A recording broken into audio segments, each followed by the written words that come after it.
Pichincha Universal, generando noticias.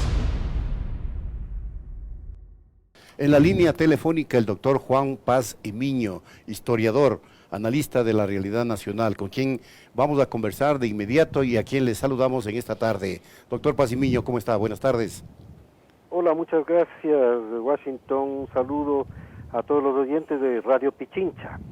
Ahora mismo, doctor Paz y Miño, se llevan adelante jornadas de protesta en la ciudad de Quito, focalizadas, diría yo, y en varias provincias del país. La nueva forma de protestar es mediante mitines en varios sectores y desde luego la historia recoge formas y maneras de protesta y de reacción ciudadana. ¿Cómo podemos leer el momento ante esta situación?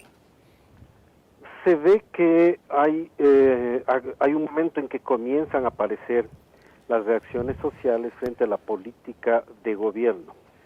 Esto no existió en los meses anteriores porque los líderes populares y distintos colectivos a lo largo del país han reaccionado todavía en forma pasiva, pero conforme ha avanzado el tiempo, a su vez, estos mismos colectivos, movimientos, se han venido organizando mejor y estructurando una comunicación entre ellos y acordando finalmente primera jornada de resistencia, podríamos llamarla así, porque quien convocó a este tipo de reacción de este día es la Asamblea Nacional Ciudadana, de la que forman parte efectivamente colectivos sociales, sindicatos, federaciones, comunidades campesinas.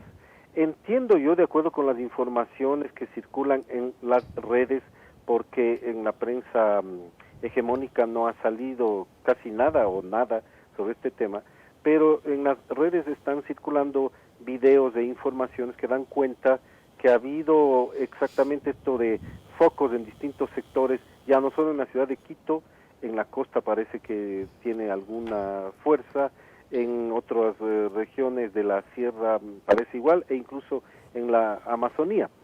Así es que se debería evidenciar como la expresión de una protesta que está acumulándose en el Ecuador frente a las políticas que lleva adelante el gobierno de Lenín Moreno.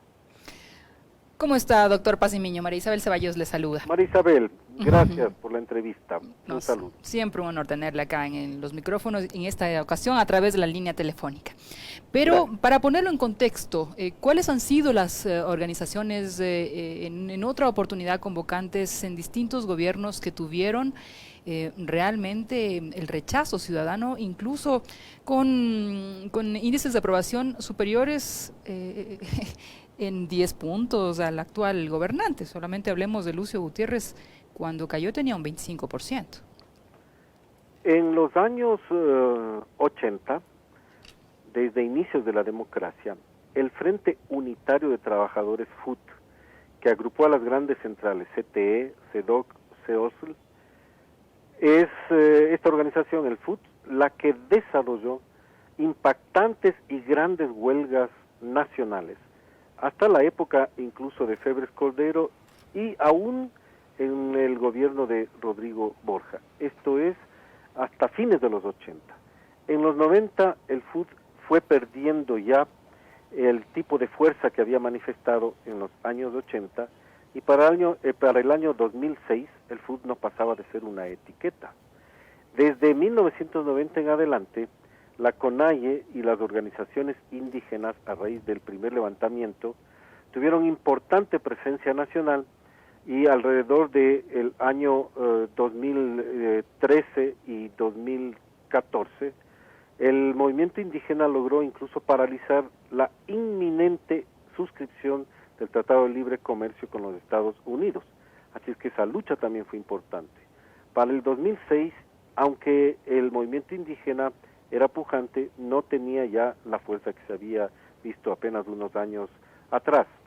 Entre el 2007 y el 2017, estas organizaciones fluctuaron inicialmente en el apoyo a Rafael Correa, después rompieron con él y sus principales dirigentes se quejaron de la persecución política y de la criminalización de la protesta social que supuestamente había ocurrido en el gobierno de Rafael Correa. Nunca se vio una protesta como la del FUT o la de la CONAIE en los años 90.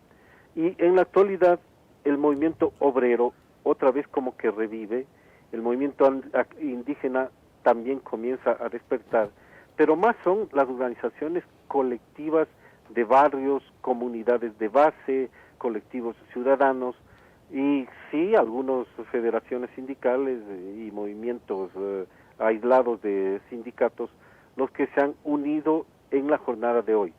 Y va tomando fuerza. El asunto es que no sabemos qué proyección pueda tener hacia el futuro, pero se ve que hay una primera aparición que cuestiona las acciones de gobierno. Pero ¿qué le parece cuando dirigentes como Nelson Erazo o José Villavicencio culpan al mandato de Rafael Correa de la desmovilización de los sectores, de la cooptación de movimientos como la CUT, y que ahora son exactamente el efecto boomerang, dicen ellos? Bueno, yo creo que están perdidos en el análisis, en el sentido de que si se examina con cuidado lo que ocurrió entre el 2007 y el 2017, fue un espacio para que reviva el FUT, para que revivan organizaciones campesinas, para que reviva el movimiento obrero, que como dije antes, hasta el 2006 muchas de esas organizaciones no tenían ninguna presencia. Así es que, bien o mal, incluso para combatir a Rafael Correa, esas organizaciones se volvieron presentes. ¿Quién recordaba al FUT en el año 2006? Bueno, pocos ecuatorianos que habíamos vivido la época de sus gloriosas huelgas nacionales. Y es en el periodo 2007-2017 cuando las organizaciones también toman partido y definen posiciones. En la actualidad, en el gobierno de Lenín Moreno, varias de esas organizaciones han fluctuado entre el apoyo, entre las prebendas recobradas, entre las simpatías y el coqueteo al gobierno de Lenín Moreno y entre la pretendida ruptura de la actualidad.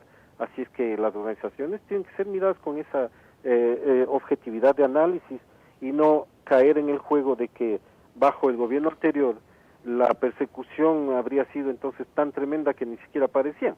No es así, aparecieron. Pero en la actualidad lo que sí se está viendo es que de todas maneras hay organizaciones que están un pie adentro del gobierno y un pie afuera, y que hacen unas críticas, si bien fuertes en el tono, pero en el lado ya de la activación no han logrado tomar una postura firme. Por eso es que el día de hoy la jornada más ha sido de el tipo de organizaciones agrupadas alrededor de el acuerdo o Asamblea Nacional Ciudadana, y con ese espíritu más allá del simple gremialismo y clasismo, que es lo que se está advirtiendo. ¿Será, doctor Pacimiño, que ante la inacción de las organizaciones tradicionales, dígase CONAIE, FUT y otras similares, emergen movimientos sociales que asumen en sus manos la necesidad que a veces la sociedad está esperando de contestar, de volverse contestataria ante el estado de cosas? Desde luego que sí, están, insisto en ello, surgiendo colectivos, organizaciones ciudadanas, nuevos sindicatos, nuevas federaciones que tratan de asumir un papel de activismo político, de referentes en la resistencia, y que son las que están cada vez más acumulando fuerzas, de lo que se observa en cuanto a su movilización y en cuanto a las relaciones que van tejiendo, y digo, están acumulando fuerzas para tratar de encarar las políticas que lleva adelante el gobierno actual. Pero el gobierno actual tiene fuerzas poderosas aliadas, tiene los grandes empresarios a su favor, tiene los medios de comunicación hegemónicos que prácticamente cuidan sus espaldas, y tiene a los Estados Unidos y al Fondo Monetario Internacional como fuerzas poderosísimas. Luchar contra semejante poderío no es nada fácil, pero los procesos históricos, si bien demoran, van acumulando resistencias y fuerzas, y lo que se ha visto en este día es que un primer surgimiento de nuevo tipo de organizaciones que están planteando ya un desafío a la sociedad ecuatoriana para que organice la resistencia o demuestre sus manifestaciones de desacuerdo político con el gobierno. Es lo que se está viendo, que se prepara, que se acumulan estas fuerzas y que comienzan a expresarse. Estamos hablando que en términos históricos a lo mejor asistimos a una suerte de organizaciones sociales de trabajadores e indígenas moribundas. No puedo yo afirmar que estén moribundas las antiguas organizaciones. De hecho, hay líderes del FUD, están las organizaciones como la CTE, la CEDOC, la CEOL, están otras organizaciones como el propio Parlamento Laboral o la CUD, pero están nuevas organizaciones también como la FICE, por ejemplo, y están colectivos ciudadanos que adoptan distintos nombres en las provincias del país, pero que se organizan, que están manifestándose, que están protestando, tienen sus blogs, tienen sus formas de relacionarse y de hacer pronunciamientos, etcétera. Entonces se ve que hay un movimiento que está surgiendo, que va más allá de lo que habían sido los movimientos tradicionales. Quizás lo que se podría decir es que los movimientos tradicionales están agotados en cuanto a sus planteamientos y en su forma de ver a la sociedad y sus estrategias de lucha. Entonces están surgiendo este otro tipo de organizaciones que plantean desafíos incluso de activismo distinto, están utilizando las redes, están comunicándose a través de esas mismas redes. Basta ver el Facebook o el Twitter, WhatsApp, cómo se expresan esas organizaciones. Sí, muchas se organizan a través de WhatsApp. Podríamos también, WhatsApp, a la luz de acontecimientos históricos, como por ejemplo la emergencia de este colectivo de los forajidos, que no tenían, claro, una cohesión muy clara y que feneció con la caída de Lucio Gutiérrez. Digo, ese tipo de espontaneidad y de uso de los canales tecnológicos para entonces, hoy quizás es reeditado en la emergencia de otros colectivos muy ciudadanos. Usted ha mencionado barriales, organizaciones campesinas, un poco más espontáneas de estas organizaciones. Ni tan espontáneas, porque es gente que se organiza sobre la base de una sólida conciencia de enfrentar, resistir y tomar acciones frente a un gobierno que lleva adelante unas políticas inesperadas desde el punto de vista histórico, porque se suponía que el gobierno de Lenín Moreno iba a dar continuidad a la revolución ciudadana y ocurrió todo lo contrario. El giro que dio incluso ha llevado a que se privilegie los intereses del alto empresariado por sobre los intereses de pequeños, medianos empresarios, e incluso entre ese mismo alto empresariado las contradicciones que se presentan entre comerciantes, banqueros y, por ejemplo, el sector industrial, que un asunto clave, como es la Alianza del Pacífico, los industriales se han pronunciado que están en contra. Bueno, ¿cómo usted ve los acontecimientos actuales, digamos, leyendo lo poco que se puede evidenciar a través de redes, poco o mucho en algunos casos, en cuanto a la evolución de estas protestas o movilizaciones, de escalada o más bien ya un descenso de esa efervescencia? No, yo creo que es el resultado de una acumulación de nuevas fuerzas. Esto que hemos denominado pues los nuevos círculos ciudadanos, las agrupaciones, los colectivos barriales, etcétera, se ve que están teniendo una fuerte organización de base y están surgiendo más allá de los partidos y de las organizaciones o de trabajadores o indígenas tradicionales. Entonces es un movimiento que vale la pena, desde el punto de vista académico y de un historiador, naturalmente vale la pena estudiarlas y ver su dinámica.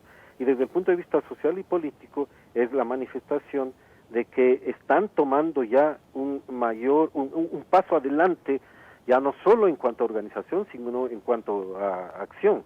Desde luego el impacto es difícil medirlo por el momento, que habrá pasado en todo el país. Conocemos a través de las redes que parecen tener un buen impacto en distintos sectores, pero yo creo que hay un acumulado presente de fuerzas que hacia futuro va a seguir creciendo. Bueno, mañana se anuncian que se agudizarán las protestas, hay un paro de taxistas, se ha unido a las protestas la Federación de Estudiantes Universitarios y otros gremios, incluidos los servidores públicos que hoy ya participaron. ¿Qué se puede esperar para los siguientes días, puesto que este paro es progresivo? Se lo anuncia inclusive hasta el próximo viernes. Así es una acción colectiva y progresiva.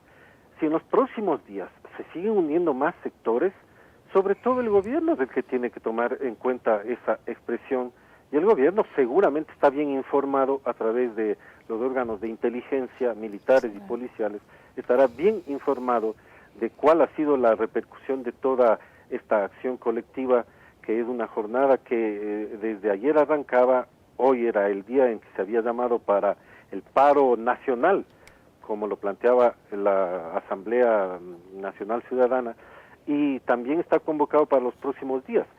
Se ve que se van uniendo fuerzas, por eso insisto también esta idea. Si la actual es resultado ya de una acumulación que se ha venido dando en organizaciones de base, hacia futuro, la acumulación de nuevas fuerzas, entonces está creando una movilización ciudadana potente que después de algún tiempo a lo mejor se ve ya como una fuerza mucho más dinámica de lo que se espera en estos días.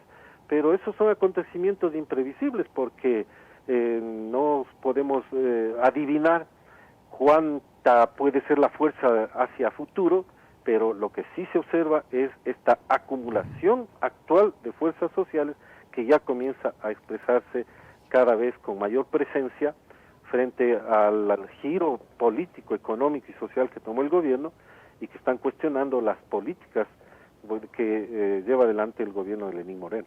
Bueno, doctor, muchas gracias. Esperamos contar con su presencia física en los próximos días para continuar con estos análisis. Fue un poco difícil acompañarles en forma directa en la radio, pero naturalmente espero su invitación y con mucho gusto estaré allí. El doctor Juan Pazimiño, historiador, analista político, analista de la realidad nacional, estuvo aquí en Punto Noticias. La pausa.